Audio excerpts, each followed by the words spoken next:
Olá pessoal, tudo bem? Nessa aula de hoje vocês vão aprender sobre representações gráficas de assembleias minerais metamórficas, que carinhosamente chamamos de diagramas quimiográficos. Apesar do nome um pouco assustador, os conceitos por trás do método são bastante simples e lógicos. Para começarmos, gostaria que imaginassem um geólogo prospectando talco para uma empresa. Como vocês já devem saber, a ocorrência de talco está associada à presença de rochas ultramáficas, e portanto é nesse contexto que o geólogo desenvolveu o trabalho. Após vários dias de trabalho duro, o geólogo confeccionou um mapa geológico da área e notou que a área é composta por uma sequência de rochas ultramáficas que variam de composição mineralógica. Essas rochas apresentam uma foliação principal SN, com orientação NWSE que mergulha para sudoeste e que é paralela à variação composicional regional. Fazendo-se perfis perpendiculares na área, o geólogo notou que a composição da rocha muda. Na porção SW da área, a mineralogia é composta por talco, antigorita e forsterita, na porção central é composta por talco e forsterita e na porção nordeste por enstatita e forsterita. As perguntas que surgem em uma situação como essa são: como entender essas mudanças mineralógicas ao longo da área? O que elas significam? É possível representar tais variações? Há variação do grau metamórfico ou as variações representam apenas mudanças na composição química das rochas? Para respondermos essas questões, precisamos primeiro começar tratando as rochas da área como um sistema. Para isso, precisamos conhecer os componentes do nosso sistema, e a melhor forma de fazer isso é analisar quimicamente o sistema, ou seja, a rocha.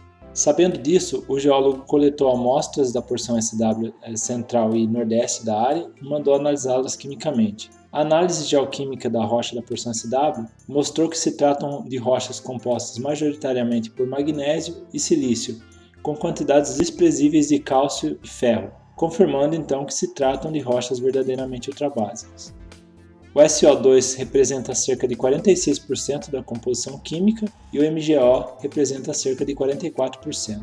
Outra característica interessante dessa rocha são os altos valores de LOI, ou seja, perda ao fogo, que indicam que a rocha tinha cerca de 10% de voláteis, provavelmente água na maioria das vezes presente na estrutura dos minerais. Considerando que a composição da rocha, pelo menos de silício e magnésio, foi determinada como sendo a mesma ao longo de toda a extensão da área de estudo, e considerando que todas as reações ocorridas ao longo da área se deram em sistema fechado, podemos dizer que o sistema tem três componentes: silício, magnésio e água. E usando a regra de fase, podemos dizer que o número máximo de fases nos pontos invariantes será 5, nas curvas univariantes será 4 e nos campos divariantes será 3. Não seria ótimo se existisse uma maneira de entender e representar todas as fases no sistema e ainda prever as reações possíveis entre as fases? Na verdade existe, e é exatamente isso que veremos hoje. Diagramas quimiográficos são então diagramas de fase composicional, que relacionam os componentes de um sistema com as fases possíveis no sistema. Cada arranjo geométrico de fases em um diagrama quimiográfico terá uma determinada topologia que mudará conforme as reações entre as fases ocorram. Dessa forma, com os diagramas quimiográficos, podemos prever as reações e até mesmo as associações de fases estáveis no sistema. Sistemas com um componente não são passíveis de representação quimiográfica, pois todas as fases elas então coincidem com o componente do sistema. Podemos lembrar então do caso silimanita, andaluzita, cianita. Então temos só um componente, Al2SO5, e todas as fases coincidem com esse componente. Em sistemas com dois componentes, todas as variações de fases possíveis nesse sistema são representadas graficamente por uma linha, né? Ou seja, temos na extremidade o posicionamento dos componentes, né? A posição dos componentes, e todas as fases possíveis no sistema localizam-se em qualquer ponto ao longo dessa linha. Como, por exemplo, temos o caso do plagioclásio. Então, uma rocha, por exemplo, a anortosito, ela teria, teoricamente, um anortosito composto só por plagioclásio, teria dois componentes. De um lado, então, a gente teria a albita, ou plagioclásio sódico, e do outro lado, anortita. Então aqui teríamos o componente NaAlSi3O8 e aqui o CaAl2S3O8. Então esses dois componentes são todos os componentes necessários para representar todas as variações de fase do sistema, né? Então todas as variações de fase do sistema plagioclásio, elas podem ser representadas por esses dois componentes. Todas as outras fases possíveis, elas estão, então, ao longo dessa linha. Só como exemplo, para ilustrar, né, as reações de exsolução entre a albita e a anortita gerarão, então, fases intermediárias ou vice-versa, né? Por exemplo, a andesina em charnoquitos, ela comumente se exsolve para a albita e um plagioclásio mais cáustico, por exemplo, labradorita ou até mesmo bentonita, formando texturas antipertíticas tão conhecidas de vocês. Então, nesse caso, a exsolução, né, o sistema albita, o sistema plagioclásio, ele é representado, então, por uma linha, pois necessita somente de dois componentes. Já em sistemas com três componentes, as variações quimiográficas elas precisam ser representadas em diagramas ternários. Voltando ao sistema ultrabásico, do exemplo que estamos trabalhando, temos então um sistema de três componentes, magnésio, silício e água, que estão representados nesse diagrama ternário. Agora, eu gostaria que vocês dessem uma parada e imprimissem o diagrama, como esse do slide, que foi disponibilizado no tópico da disciplina. Se você, por acaso, não tiver impressora, pegue uma folha de sulfite em branco e desenhe um triângulo equilátero, cujas laterais tenham 10 centímetros de comprimento. Coloque na folha os componentes do sistema, como aparece aqui no slide. Então, no ápice, você vai colocar H2O, no lado esquerdo, MgO e no lado direito, SO2. É importante que vocês façam isso, pois assim vocês conseguirão acompanhar o raciocínio que a gente vai desenvolver ao longo da aula. Então, após desenhar ou imprimir o diagrama, a primeira coisa que você terá que fazer é plotar a composição química da rocha. Exatamente aqueles valores da análise química obtida em laboratório. Lembrando que a análise química da rocha, do nosso exemplo, ela tem 46% de SiO2, 44% de MgO e mais ou menos 10% de LOI, que nós vamos transformar em H2O, né? Como eu disse, perda ao fogo, LOI significa então conteúdos de água que estavam ali na estrutura dos minerais e durante o processo de análise química, que é feito por fusão, esse material ele é perdido, pois ele é volátil, né? Então ele sai, esses valores de LOI eles são chamados de perda ao fogo. Lembrando aqui que quando vocês forem plotar, por exemplo, valor de sílica, você tem aqui, nesse pico aqui, você tem 100% de sílica, e aqui na base, ao longo dessa linha aqui, é 0% de sílica. E aí as variações de sílica vão ser ao longo dessas linhas, até chegar então no valor de 100%. Certo? A mesma coisa para a água, então aqui é 100% de água, e aqui é 0% de água. Então as linhas de água, os valores de água vão aumentando da base para o topo. E a mesma coisa então para o magnésio. 0% de magnésio, 90% de magnésio, 10% de magnésio e assim por diante. Então dê um pause no vídeo, faça o diagrama ou imprima o diagrama se for o caso, plotem os componentes do sistema e tente plotar aonde está a sua amostra, né? Faça um ponto no diagrama que represente, por exemplo, a sua amostra, onde esse ponto cairia no diagrama.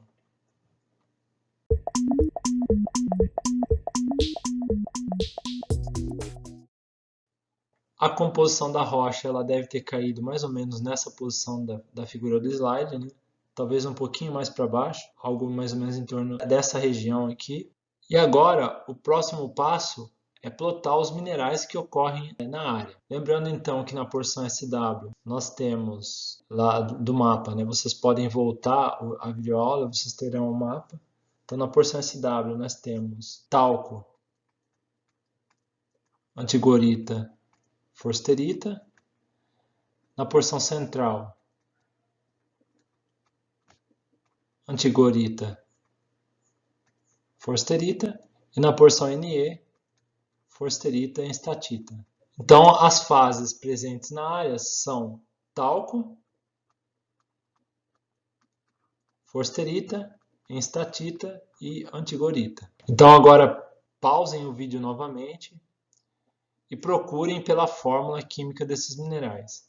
Então escreva a fórmula química desses minerais na folha que você está usando para que a gente prossiga com o raciocínio.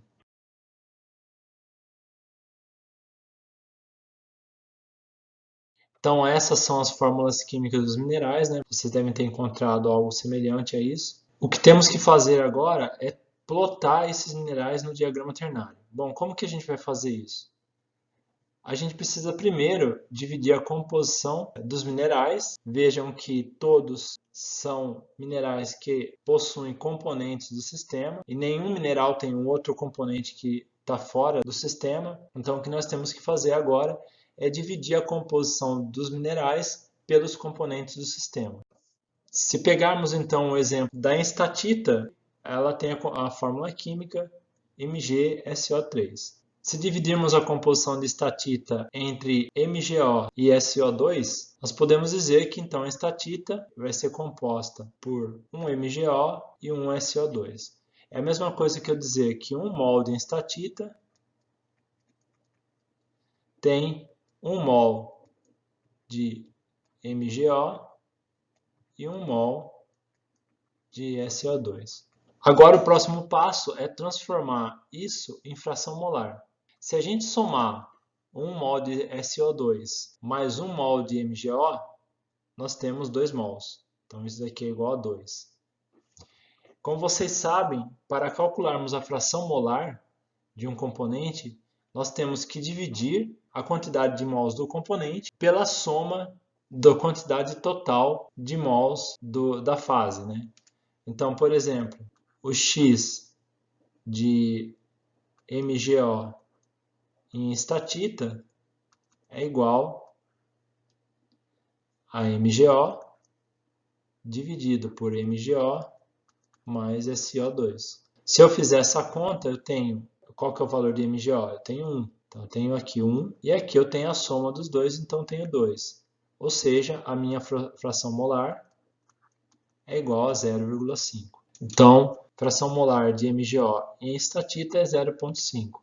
Fazendo isso para sílica, obviamente, a gente vai ter X de SO2 igual a 0,5 também. Então, o mineral estatita ele tem 0,5 de MgO, 0,5 de SO2 e 0, né, X de H2O é igual a 0, porque o mineral não possui água na sua composição.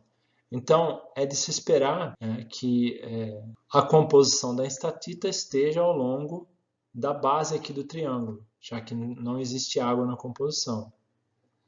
E como eu tenho 0,5 e 0,5, vocês devem ter imaginado que a composição de estatita, então, vai cair aqui, exatamente no meio caminho entre sílica e magnésio, entre silício e magnésio. Se você, então, raciocinou dessa maneira, você acertou. Agora, eu queria que vocês parassem o vídeo novamente e tentassem fazer isso para os demais minerais presentes na área. Então, faça a mesma coisa para antigorita, para talco e para forsterita. E tentem plotar, então, esses minerais no diagrama da mesma forma que a gente fez aqui. Só lembrando que 0,5 é a mesma coisa que eu dizer 50%, né? No caso aqui, 50%, então vai estar nessa linha. SO2 está 50, vai estar nessa linha. E H2O, 0, então vai estar nessa linha. Então, exatamente aqui o ponto da estatita.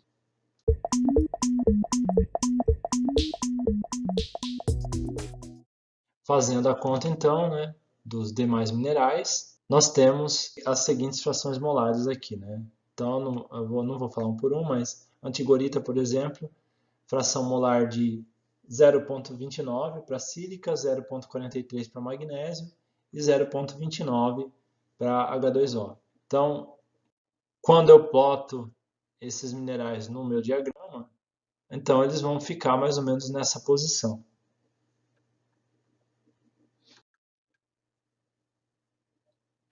E aí agora, um outro exercício que a gente pode fazer, ainda trabalhando nesse sistema de silício, magnésio e água, é tentar determinar quais as outras fases possíveis nesse sistema.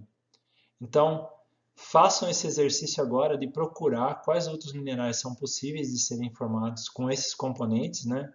Magnésio, silício e água, na internet. Então, eu sugiro que você pause o vídeo novamente e tente agora descobrir quais são as fases possíveis no sistema. Faça esse mesmo processo de achar a fórmula química e calcular a fração molar desses minerais e plotar eles no diagrama.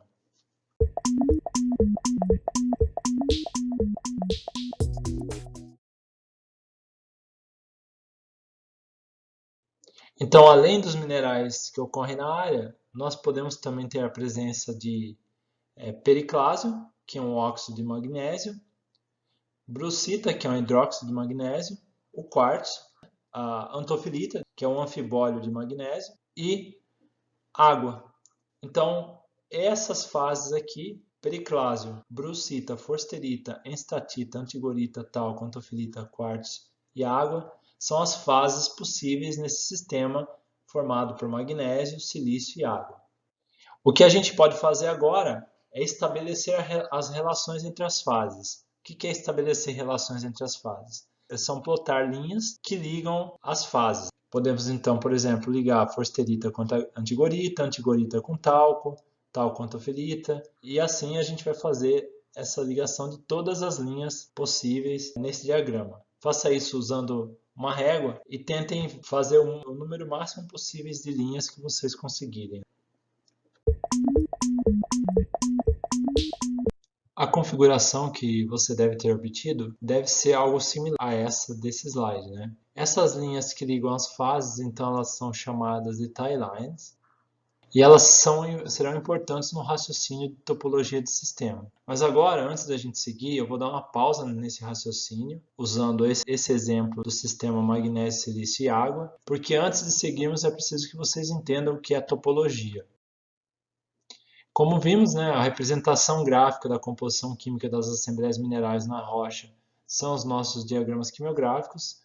Em sistemas, então, com 3 componentes, essas variações são representadas por diagramas ternários. Então, se nós imaginarmos agora um sistema, imaginar aqui componentes x, y, z e fases x2z, xyz, xy, y, z e x, né, esses 3 últimos então coincidindo com componentes isolados do sistema, se nós dividirmos agora esse triângulo em triângulos menores com tie lines ligando as fases, teríamos a seguinte configuração.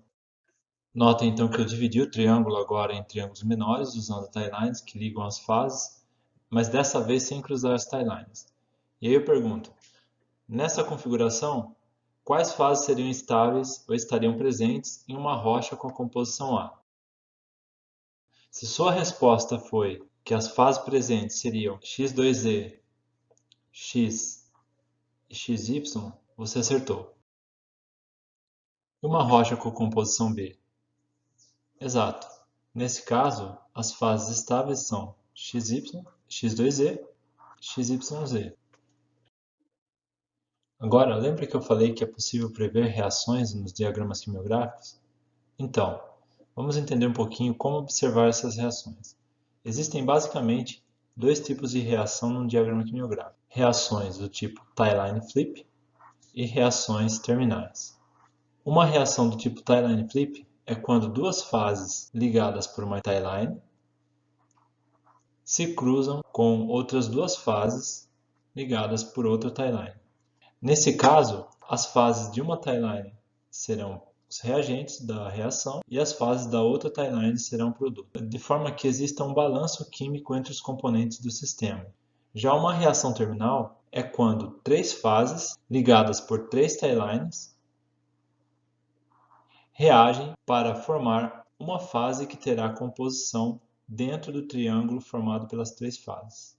Graficamente, significa dizer que um triângulo formado por fases em seus vértices pode reagir para uma única fase de composição média no interior desse triângulo, ou vice-versa. Essas reações elas podem ser tanto nesse sentido quanto nesse sentido. Então, para exemplificar, usando um exemplo um pouco mais palpável, considere um sistema, ou rocha, com os componentes x, y e z, cujas fases possíveis no sistema sejam as fases Q, R, W, S e T. Então, um exemplo de reação tie-line dentro desse sistema será, por exemplo, a reação Q mais S, gerando, por exemplo, R mais T. Então, essa reação, E mais S gerando R mais T, ela é uma reação possível no nosso sistema. Por convenção, agora uma outra coisa que eu estou adicionando aqui na aula, por convenção, a reação entre Q e S gerando RT, ela será chamada de reação W. Exatamente isso que você pensou. Ou seja, ela leva o nome da fase do sistema que não participa da reação. Isso é uma regra que fará um pouco mais de sentido quando estivermos tratando do método gráfico ou método de Schreiner-Mackers, mas por enquanto é uma regra e a gente vai adotar sem muito critério. Então, usando um exemplo um pouco mais geológico, lá no diagrama dos aluminosilicatos, então cianita, silimanita, andaluzita, essa curva de reação aqui entre cianita e silimanita igual a cianita. Então, o nome dessa curva de reação aqui, ela será andaluzita. Vamos agora, então, para a próxima reação, ou a reação cujo nome é R. A reação R, ela será, então, a reação entre Q mais S, gerando T mais W, Q mais S, gerando T mais W. É uma outra reação tipo tie-line. Uma outra reação possível seria a reação Q, onde R mais S igual a T mais W. E agora sobram duas reações, a reação T e a reação S. Nessas duas situações, não há possibilidade de reação tie-line nem de reação terminal. Então, eu queria que vocês tentassem fazer o teste. Tentem, usando esse conceito de tie-line ou terminal, usar essas duas reações agora, a T e a S, e tentar fazer elas acontecerem nesse sistema. Podem dar uma parada no vídeo e façam o teste. Bom, vocês devem ter chegado à conclusão que a única possibilidade nesse caso é a fase Q reagir com a fase W para formar uma fase R, certo? Então, Q mais W gerando R. Lembrando que sempre o produto ou o reagente, que geram dois produtos, ele está sempre no meio termo composicional aqui. Então, nesses dois casos, as duas reações são a mesma, porque é a única possibilidade de reação entre as fases nesse sistema, e elas são chamadas de reação de degeneração ou reações degeneradas.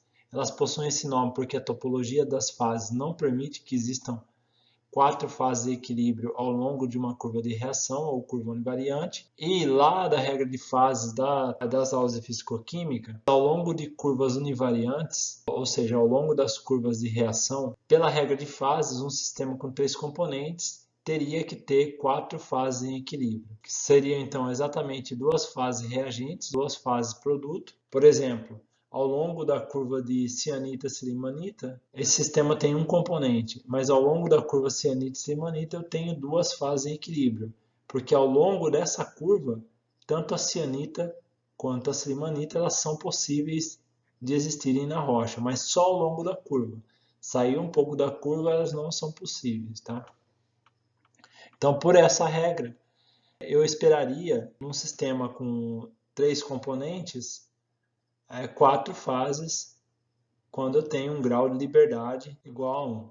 Mas como nesse caso específico, essas duas reações elas são possíveis, mas elas não têm, se vocês contarem aqui produto mais reagente, elas vão dar 3 fases, então elas são chamadas de reações degeneradas. Todas essas reações elas são representadas por linha num diagrama de pressão por temperatura. Se a gente pegar agora e plotar essas reações num diagrama de pressão e temperatura, nós veremos que reações tie-line flip e reações degeneradas em um diagrama quimiográfico são, na verdade, curvas de reação ou curvas univariantes em um diagrama de pressão por temperatura. Notem nesse caso que curvas univariantes, que normalmente possuem 4 fases em equilíbrio, 1, 2, 3, 4, com exceção aqui para as reações degeneradas, emanam de um ponto invariante, onde todas as fases estão em equilíbrio, e separam campos divariantes, onde 3 fases estão em equilíbrio. 1, 2, 3.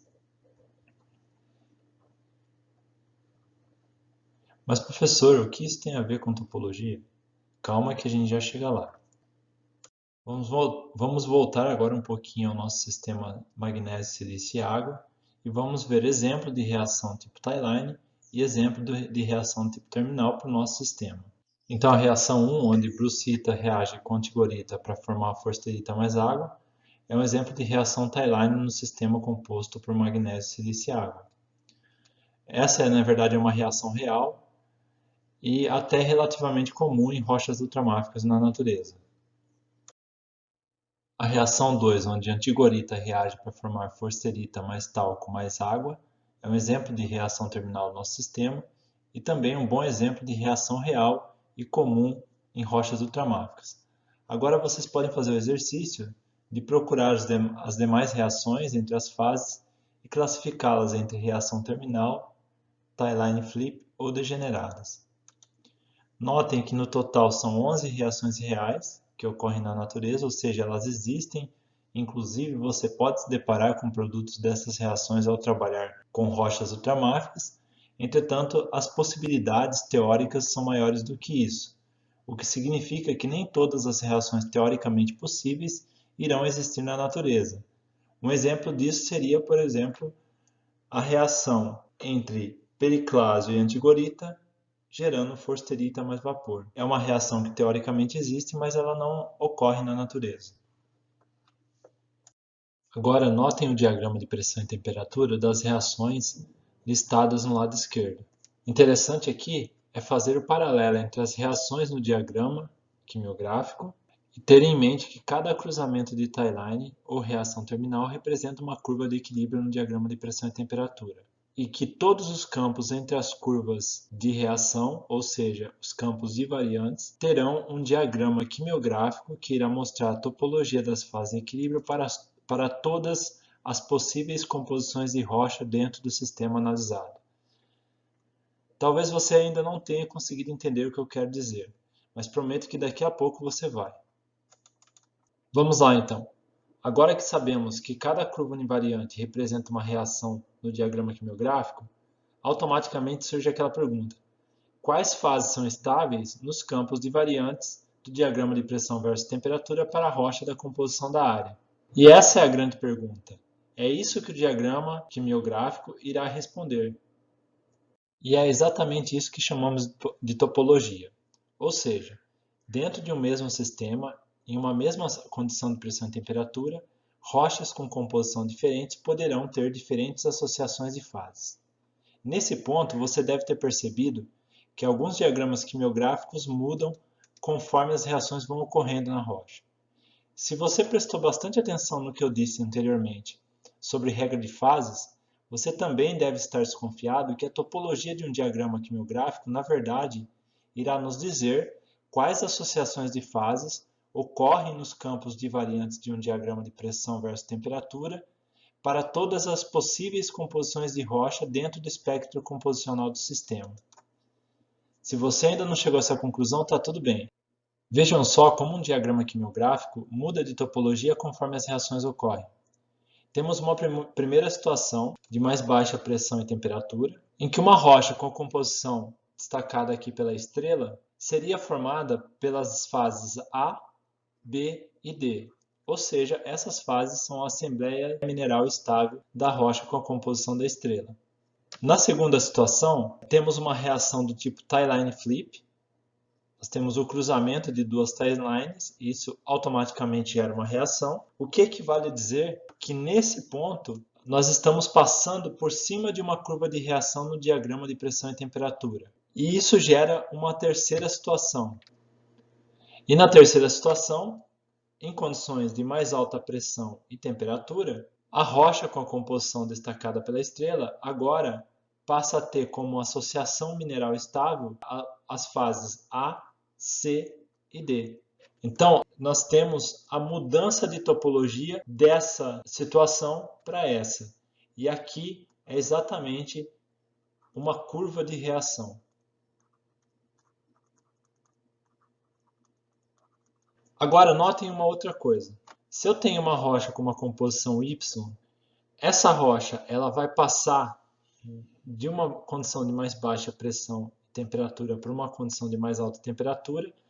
Então, ela vai passar por essa curva de reação, só que notem que a associação da rocha Y, a associação mineral estável, vai ser XAD, depois XAD e depois, por último, XAD.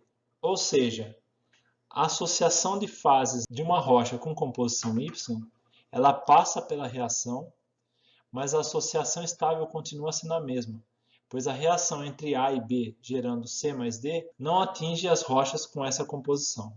Então, topologia é exatamente a configuração das fases minerais estáveis para as diferentes composições de rocha. Agora, vamos fazer esse exercício usando as reações do nosso sistema e o exemplo do começo da aula para mostrar a vocês como, tendo a composição da rocha e as fases presentes obtidas através da petrografia, podemos deduzir qual o campo de pressão e temperatura em que essa associação de fases é estável e o que significam do ponto de vista do metamorfismo essas mudanças nas associações de fases ao longo da área. Numa primeira situação de mais baixa temperatura, ou seja, no campo de variante A, a topologia do sistema nos diz que rochas com a composição como a do nosso exemplo será formada por antigorita, forsterita e talco, exatamente a composição das rochas que encontramos no sudoeste da área. Se aumentarmos a temperatura, temos a transição do campo A para o campo B, que é marcada então por uma reação. Temos a transição do campo A para o campo B, que é marcada então por uma reação, que é a reação 1, dada pela reação entre brucita e antigorita, formando forsterita mais água. Novamente, essa reação é uma reação do tipo tie-line flip, e agora temos uma nova topologia do sistema.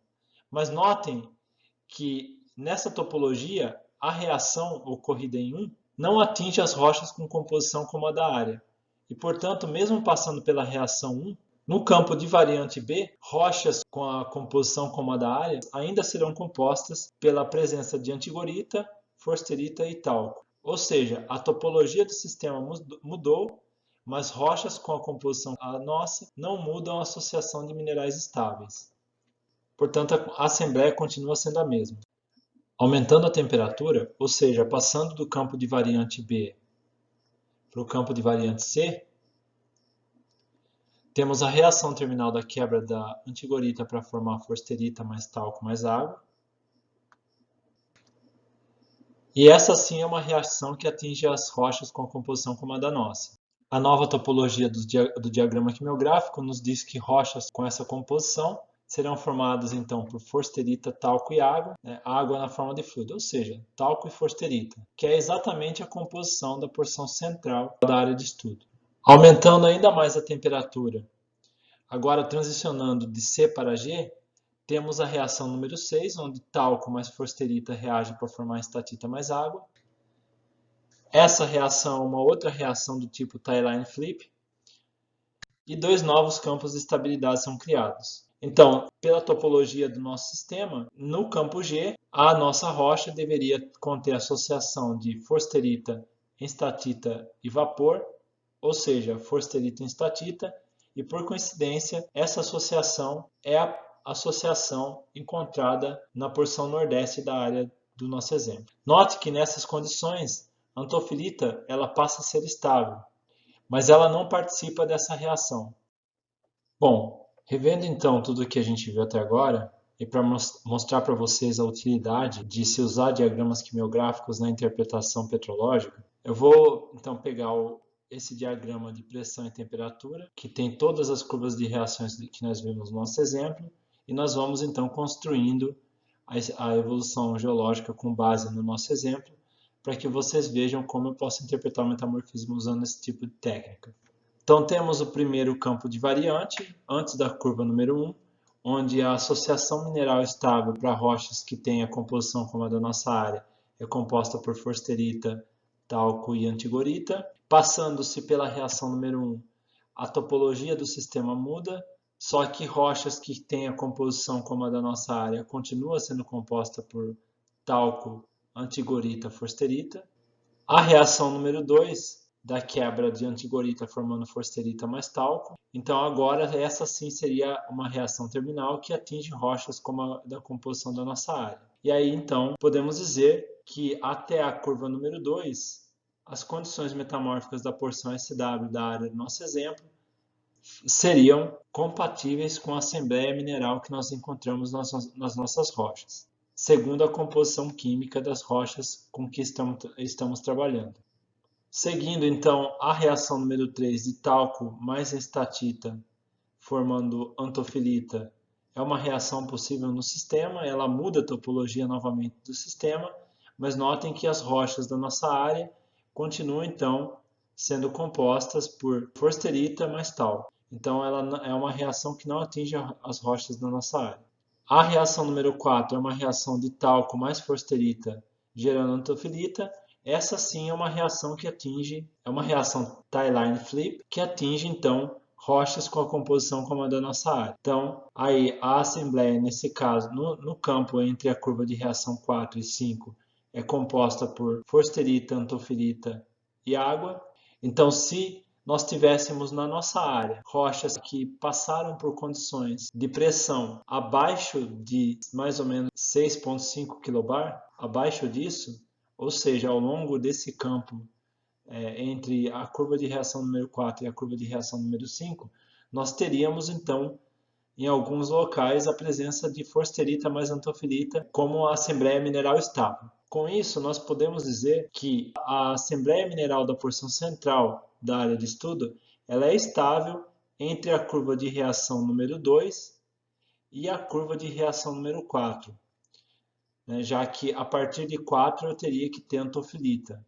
Então, pelo menos para pressões mais baixas, as rochas da região central elas estariam então nesse intervalo aqui de temperatura. A curva de reação número 5, ela é uma reação entre antofilita mais forsterita gerando estatita mais água, que gera como assembleia mineral estável a presença de forsterita mais estatita para rocha de composição como a da nossa área.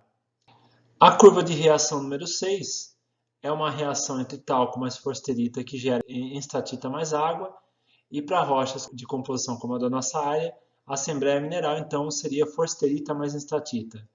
Nessa região do diagrama, nós temos a estabilidade dada por forsterita talco, e quando passamos pela reação 6, aí sim passamos a encontrar rochas com forsterita e estatita, que são então exatamente as rochas da porção nordeste da área. O que nós podemos dizer é que o metamorfismo ele provavelmente caminhou por aqui e pode ter passado até mais ou menos por aqui, mas não passou por esse caminho, exatamente porque para passar por esse caminho eu teria que encontrar rochas na área que contivessem associação de forsterita e antofilita, e não é o caso. Apesar de eu ter nesse campo aqui a possibilidade de encontrar forsterita mais estatita, eu não tenho evidências, pelo menos evidências mapeadas, de que a rocha tenha, como é o caso desse campo aqui, a presença de forsterita e antofilita como assembleia mineral estável. Dessa forma, podemos dizer que a única opção viável aqui seria imaginarmos uma trajetória metamórfica em que se aumenta a pressão e a temperatura de SW para NE. Bom, agora que vocês viram como usar um diagrama quimiográfico, o que é a topologia, e que sistemas com dois componentes são representados ao longo de uma linha e sistemas com três componentes são representados em diagramas ternários, vocês devem estar se perguntando, bom, e sistemas com mais de três componentes, que são os sistemas mais próximos da realidade normal da maioria das rochas? E se as rochas da área, por exemplo, tivessem a presença de diopsídeo e tremolita, ou seja, se o nosso sistema tivesse cálcio como componente? Como faríamos para representar então um sistema com cálcio, magnésio, silício e água, que em petrologia, ao longo do curso de petrologia, nós vamos abreviar como CmSH, né, as iniciais dos componentes aqui. Bom, teoricamente, a melhor forma de se representar seria então usar diagramas tridimensionais. Então, nós temos nessa parede aqui magnésio, silício e água, que é o sistema que estávamos trabalhando, adicionando-se mais um componente, então teríamos uma representação tridimensional do nosso sistema, onde as fases totalmente desidratadas elas ficariam aqui na base do diagrama. Então, notem que periclásio, quartzo, forsterita, estatita, diopsídio estão na base do diagrama, e fases com água vão à porção apical, onde está o H2O. Fases sem cálcio ficam, então, na lateral do diagrama tridimensional, na parede lateral do diagrama tridimensional, como as fases que estávamos trabalhando, né? Notem que nenhuma dessas fases que estávamos trabalhando até agora tinha cálcio. E conforme então adiciono cálcio, eu tenho tremolita aqui, que é uma fase que ela é hidratada, porque é um anfibólio, tem um pouco de cálcio, então ela fica aqui no meio do diagrama tridimensional, e diopsídio aqui fica na base, já mostrando então a composição aqui de cálcio. Agora, vocês concordam que é difícil trabalhar com diagrama 3D. Se a gente quer lançar a composição da rocha, lançar as fases possíveis e prever todas as reações, imagine fazer isso em um diagrama 3D. É muito complicado fazer isso usando um diagrama tridimensional. O que temos que fazer é tentar simplificar esse sistema de maneira que eu consiga trabalhar com diagramas ternários sempre. E uma maneira de fazer isso é projetar componentes, de maneira que eu consiga então projetar as fases de um sistema tridimensional para um diagrama ternário. Então, por exemplo, eu posso aqui projetar o H2O e jogar essas fases então todas para a base do meu diagrama. Então, eu fico com todas as fases agora projetadas na base do meu diagrama, e eu elimino o H2O do diagrama. E aí então eu tenho uma projeção que é chamada de projeção apical para a base. Mas o que acontece com a água nesse caso? Como que eu posso simplesmente eliminar um componente do meu sistema? Na verdade, eu não estou eliminando. O que a gente está fazendo é considerando que a água no sistema ela sempre vai estar em excesso, ou seja, todas as associações de fases do meu sistema, água sempre presente. Então, se eu tenho água sempre presente, eu não preciso considerar as reações envolvendo água, porque ela sempre vai estar presente em todas as reações e sempre vai estar presente em todas as associações de fases. Então, nesse caso, é o que a gente chama de considerar a água em excesso. E aí, então, a gente tem condições de conseguir trabalhar então com diagramas tridimensionais, mesmo tendo mais de 3 componentes. E sistemas mais complexos, de 6 ou 7 componentes? Então, nesse caso, costuma-se projetar a composição de fases como vértices do triângulo. Bom, eu não vou entrar nesse aspecto agora porque nós vamos ter então uma aula específica sobre isso. Mas o que vocês precisam saber por enquanto é que a gente sempre tenta simplificar o número de componentes do sistema para que seja possível trabalhar em diagramas com no máximo 3 componentes do sistema. Bom, pessoal, por hoje é só. Espero que tenham conseguido entender o conteúdo.